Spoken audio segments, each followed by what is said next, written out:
Bem-vindos ao Sim ou Não. Este é o programa de debate do Portugal Amanhã e esta semana falamos sobre modernização administrativa com novas medidas anunciadas por este último governo ainda em funções.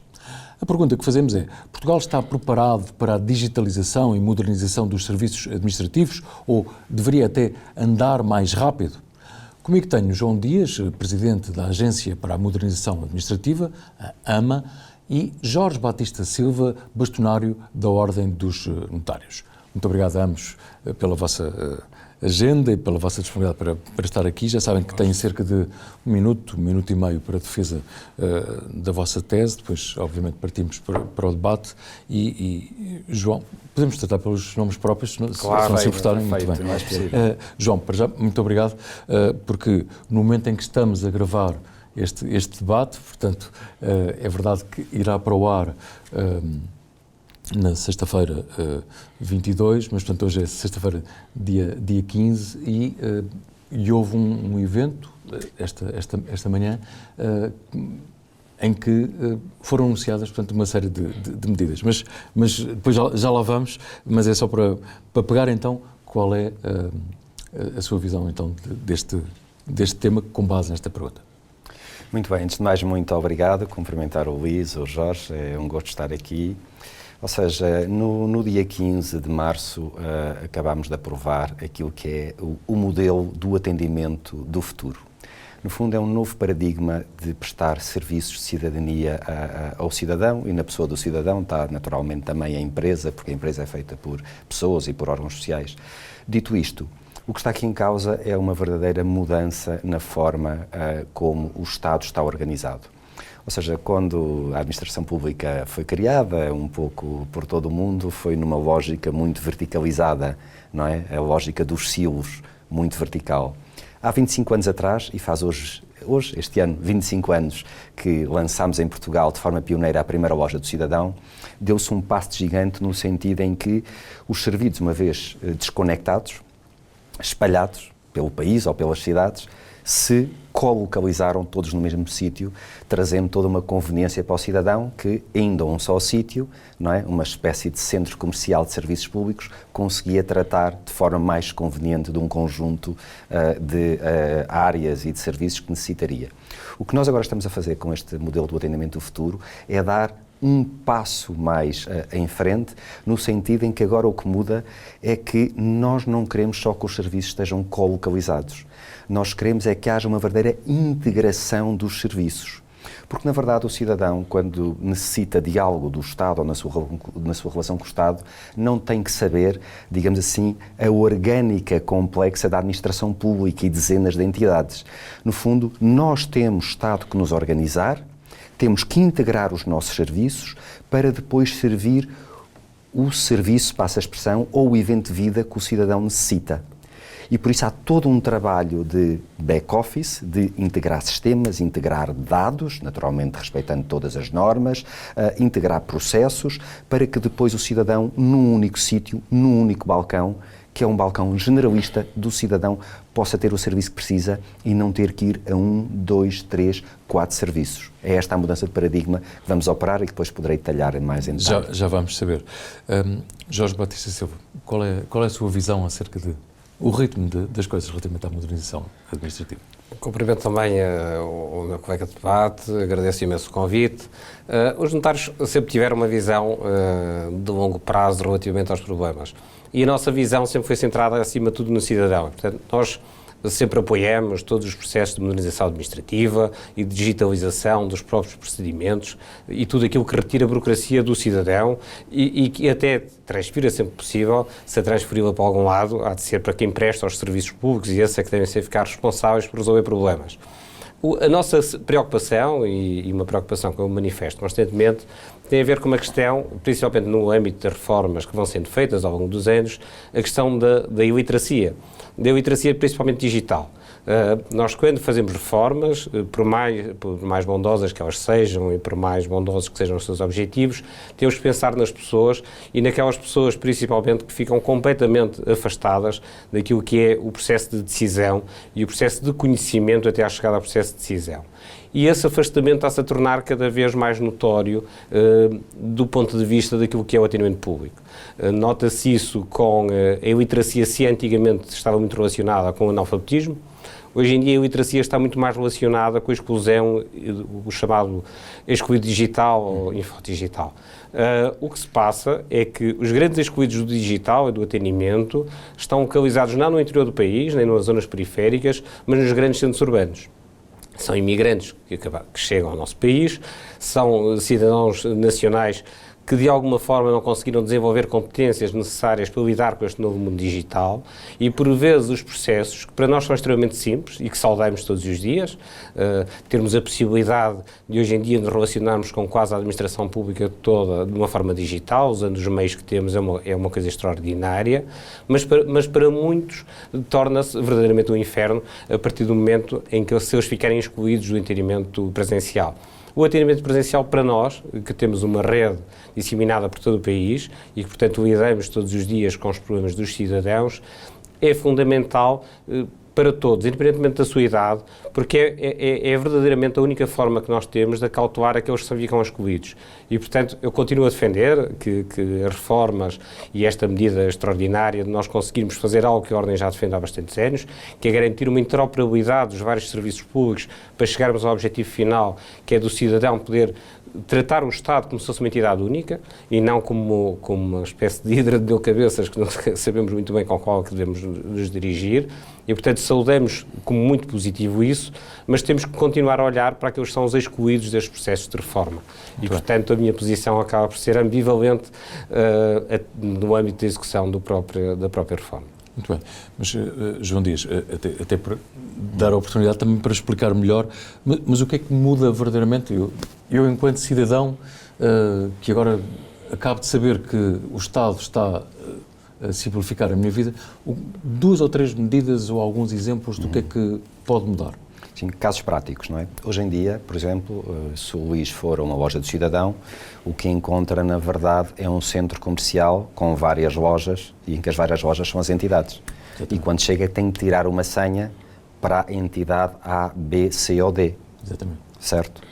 Mas, na verdade, o cidadão não deveria ter que saber sobre esta arquitetura complexa organizacional das várias entidades do Estado e para tratar de um serviço que às vezes envolve 2 ou 3 entidades, não devia ter que ir a uma, depois a outra e depois à terceira.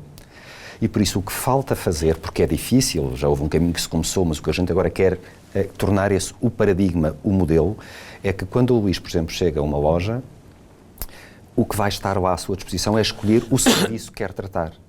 Precisa desta certidão, precisa de levar este documento, quer fazer esta alteração de um dado qualquer, não é?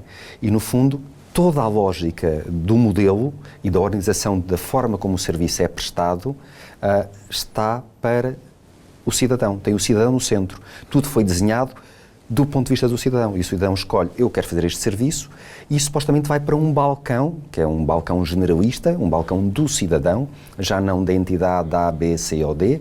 Estes balcões são multisserviço, multi-entidade e aí vai ter a sua situação tratada.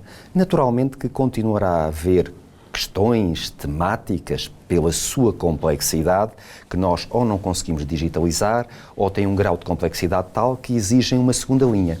É como se isto fosse, digamos, o médico generalista de clínica geral que vai tratar, se calhar, 80% dos nossos serviços e depois tem uma segunda linha de especialidade com a vantagem de que vamos juntar o mundo físico com o digital, em que na loja, por exemplo, uma loja pequena, numa região do interior, não consegue ter lá fisicamente todos os serviços. Então o que é que nós vamos fazer? Vamos trazer a videochamada, vai haver cabines de videochamada, assegurando todas as condições de privacidade, para que, então, se eu quero um serviço dessa segunda linha, de um tema muito específico ou de uma entidade que nem sequer está presente em loja, eu sou encaminhado para essa videocabine em que um colaborador da loja, um mediador da loja, do cidadão, vai preparar toda a conexão para ele ser atendido por videochamada pela entidade respectiva que tenha que o atender.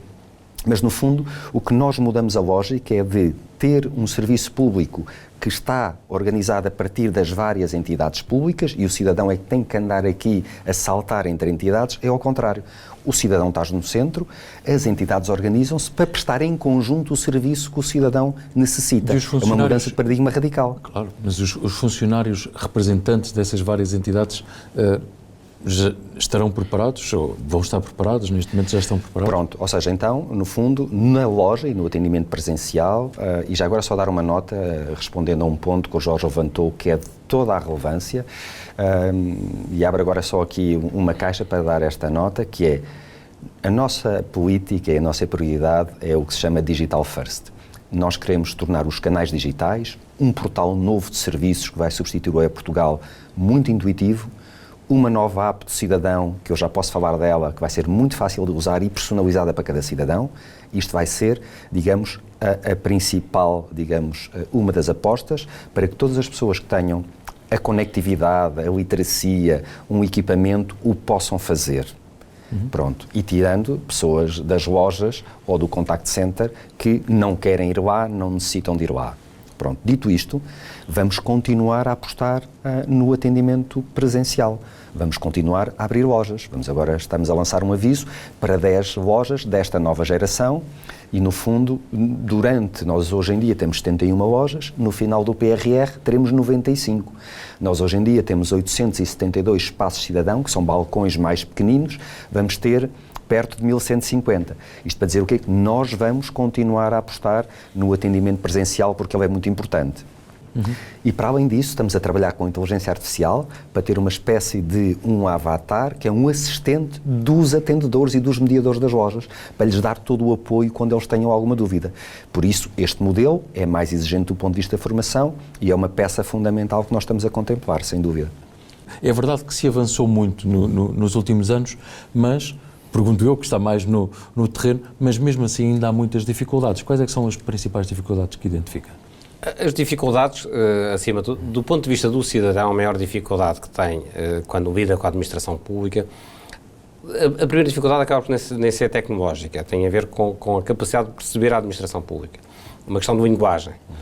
Os cidadãos têm muita dificuldade de perceber a forma como a administração pública se exprime e isso acontece em quase todo lado, ou seja, é um problema transversal. Eu lembro que tem vindo a ser combatido ao longo dos anos com diversos tipos de política, mas mesmo no processo de atendimento, e estamos a falar, por exemplo, no atendimento generalista, chama-me assim, um dos grandes desafios será, sem dúvida, perceber o problema. E por mais que o helpdesk ou que utilizemos a inteligência artificial para conseguirmos perceber o problema, no atendimento generalista vamos ter este desafio.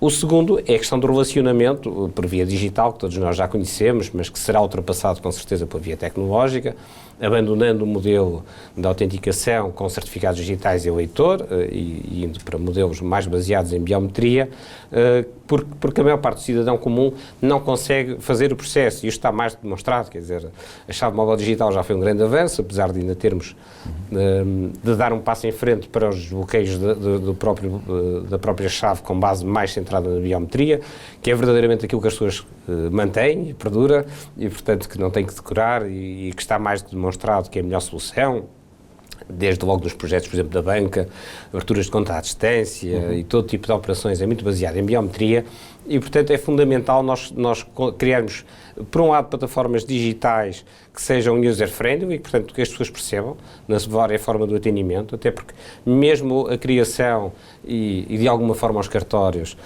e agora vou puxar um pouco a brasa à minha sardinha, são mini lojas de cidadãos espalhadas pelo país inteiro, porque nós lidamos num só processo, numa compra e venda de uma casa, somos o verdadeiro one-stop shop, portanto somos entidades que fazem a coordenação de diversos serviços para um cidadão final, que é o nosso cliente final, portanto conhecemos muito bem esse problema, a capacidade de fazer a orquestração até chegar a um resultado final, quando muitas vezes a pessoa chega lá e nem sequer sabe exatamente aquilo que quer, às vezes tem bastante graça, se quer fazer uma escritura de justificação, mas confunde com o uso campeão, mas a escritura a campeão e vai misturando a terminologia jurídica com o português corrente e verdadeiramente o cidadão muitas vezes não sabe fazer a pergunta e isso, mesmo os sistemas de inteligência artificial têm uma certa dificuldade e vão ter a sua aprendizagem porque são muito dependentes daquilo que é a aprendizagem.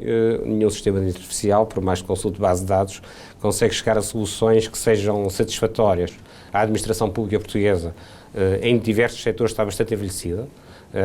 Nós temos uma parte da administração pública, nomeadamente na área do registro notariado, que tem uma idade média superior a 55 anos, portanto está muito mais perto do fim da sua carreira profissional do que o seu início, e isso é um obstáculo à própria mudança, não por falta de vontade das pessoas, mas porque é natural da vida, quando a sua carreira profissional vai terminar aos 65 anos, e esses processos de adaptação acabam por ser complexos.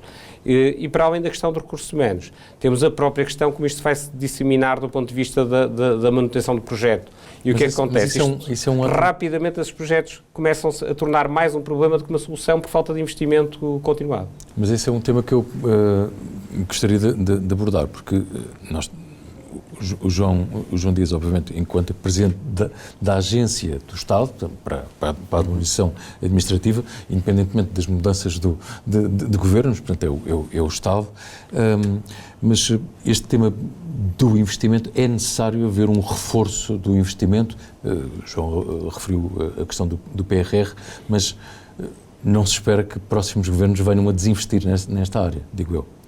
Certo, é verdade que o PRR está a ser a fonte de financiamento que nos está a permitir fazer esta mudança disruptiva, esta mudança de paradigma na forma como vamos prestar o serviço público.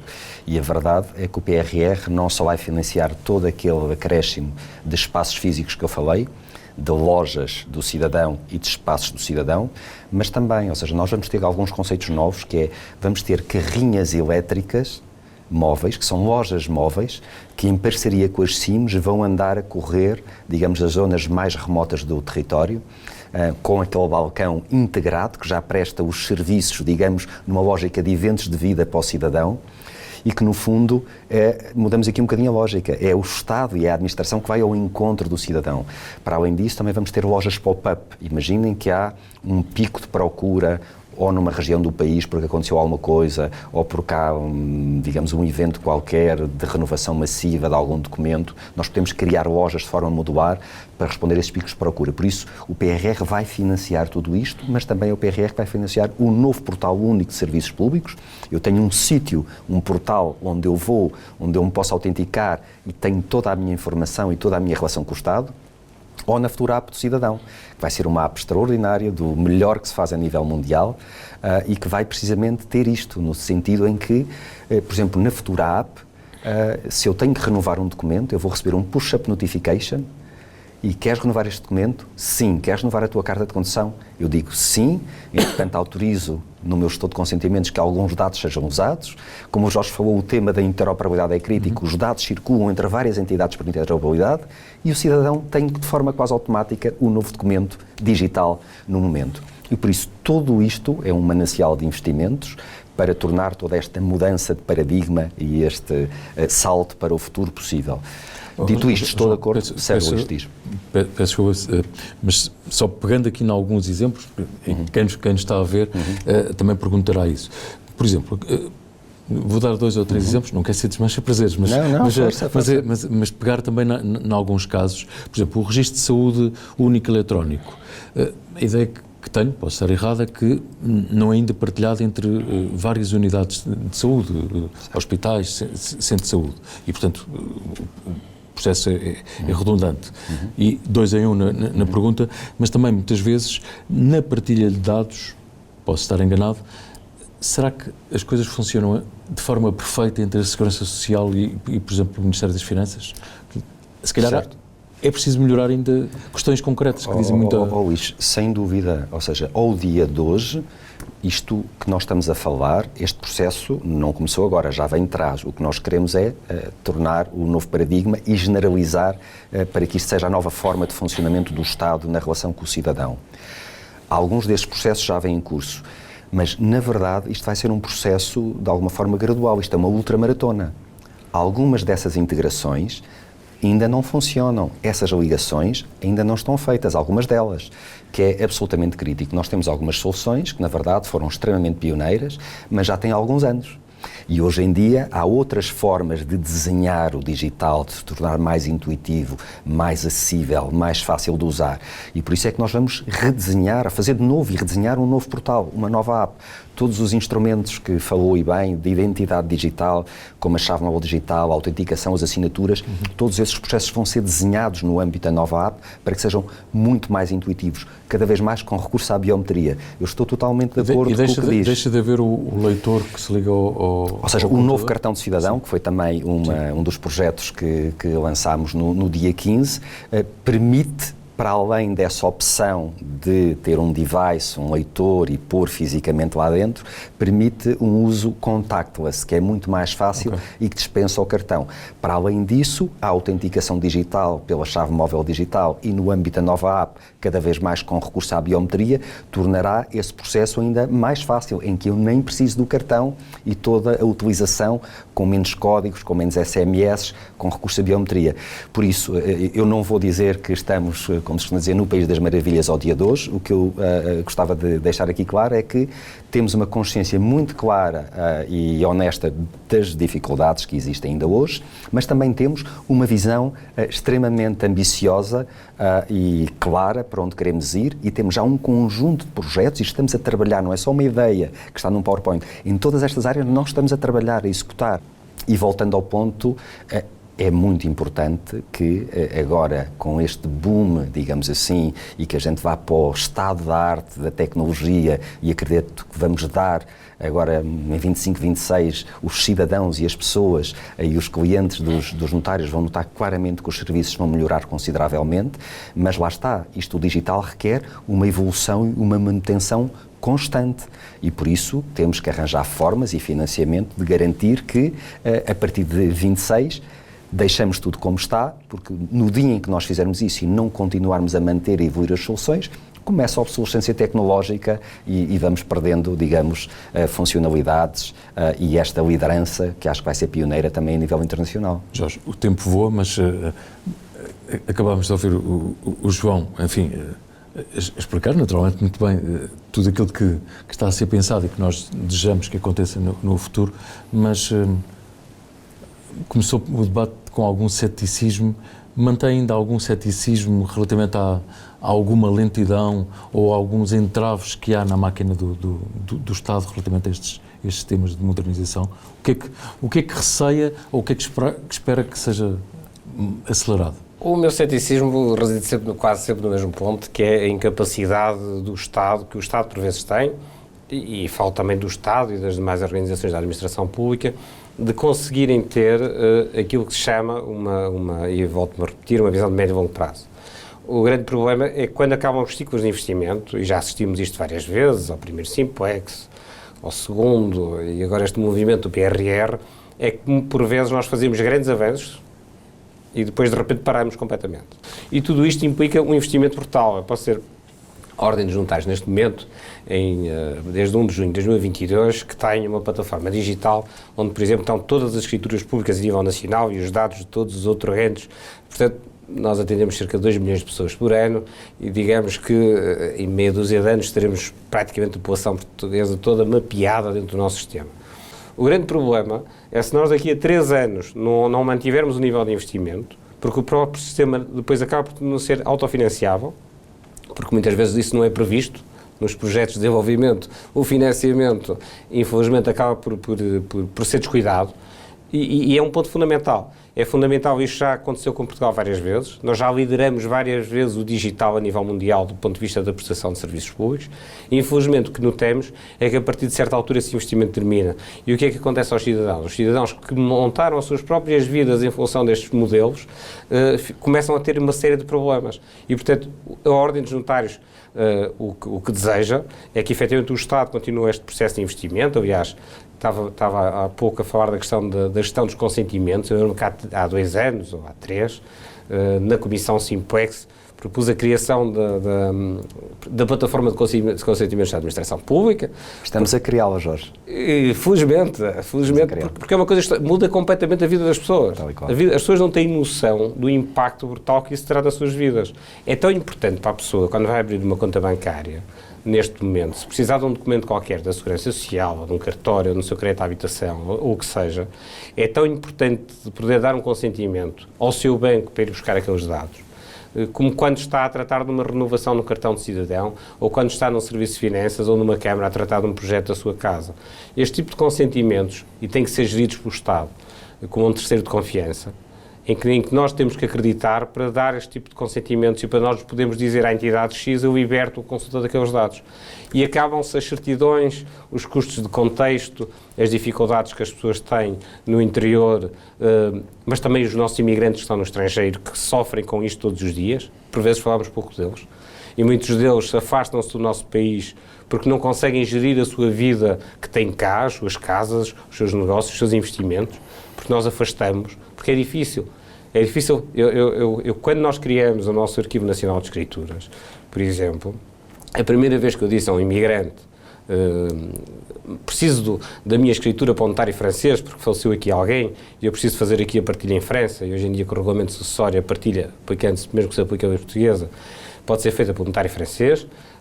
Eu, quando envio o código ao meu colega francês de todas as escrituras que ele tinha feito ao longo dos vários anos, e ele, passado uma hora, tinha todos os documentos que precisava em França, e não esteve de estar à espera que eu lhe imprimisse 100 e tal páginas e colocasse no correio e enviasse para a França. Ele sentiu-se orgulhoso, quando entrou no notário francês, que ainda tem uma resma de papel, de mostrar que em Portugal nós já tínhamos um nível de evolução diferente. E, portanto, esta interoperabilidade pode acontecer em todas as entidades, é bastante importante, e o que eu tenho que fazer é saudar, portanto, apesar de estar aqui do lado do não, saudar esta evolução que existe. Esta evolução tem que ser pensada, acima de tudo, com os cidadãos. Porque há aqui um risco, e só para concluir o meu raciocínio, é preciso ver que a evolução tecnológica vai trazer um risco acrescido para aquilo que são as bulas informáticas. Meus caros, nós ficaríamos seguramente bem mais tempo aqui a debater estes temas. Deixem-me dizer-vos, no atual contexto político e económico, eu, pelo menos como cidadão, sinto-me com muito mais esperança depois desta nossa conversa, independentemente de argumentos ou pontos de vista diferentes. Muito obrigado a ambos pela vossa disponibilidade. É tudo. Já sabe que pode ver este debate em amanhã.pt, também na Euronews, aliás, fica disponível no canal YouTube em português. Também pode ouvir em podcast e, claro, ler no Jornal Portugal Amanhã, que sai à sexta-feira, também com o sol. Conto consigo na próxima semana.